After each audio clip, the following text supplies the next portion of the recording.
อยู่ทาง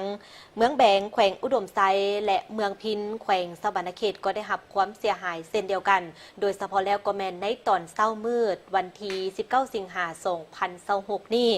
เกิดเหตุน้ำท่วมสุกระทันหันอยู่เขตบ้านห้วยลาเมืองแบงแขวงอุดมไซและอยู่เมืองพินแขวงสวรรณเขตจากการบอกเล่าของประชาชนที่ได้รับผลกระทบในเหตุการณ์น้ำท่วมสุกระทันหันอยู่เขตบ้านห้วยลาเมืองแบงแขวงอุดมไซได้เล่าให้ฟังว่าในเวลา 3:30 นาทีตอนเช้าน้ำได้ไหลสุกระทันหันเข้าเฮือนอย่างไปบาบ่เกิน2 นาที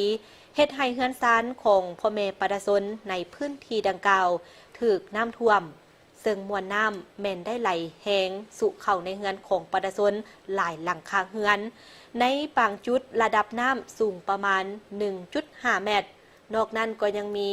โรงเรียนสุขศาลาอีกจำนวนหนึ่งที่บ่ได้รับความเสียหาย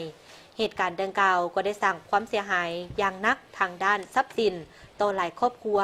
ปัจจุบันก็ยังบ่มีรายงานผู้ที่ได้รับบาดเจ็บหรือเสียชีวิตส่วนอยู่ทางด้านเมืองพินแขวงสวรรณเขตในวันที่19 สิงหาคม 2026ท่านคำผุยศรีบุญเฮืองของประธานปกครองแขวงสวรรณเขตพร้อมด้วยการนำพนักงานกรมกองอ้อมข้างก็ได้ลงพื้นที่ติดตามกวดกาและประเมินสภาพผลกระทบจากภัยพิบัติน้ำท่วมอยู่ทางเมืองพินโดยมีทานเกษณาบุตรวงศ์ประธานปกครองเมืองพร้อมด้วยการนำเมืองและภาคส่วนที่เกี่ยวข้องการลงติดตามในครั้งนี้ได้ลงกวดกาสภาพตัวจริงอยู่หลายจุดที่ได้รับผลกระทบจากน้ำท่วม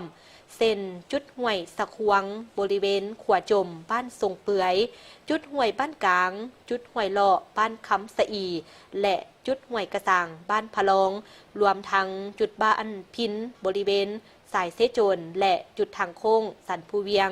ซึ่งก็พบว่ามีต้นไม้หักล้มทับทางและมีดินเจือนในบางจุด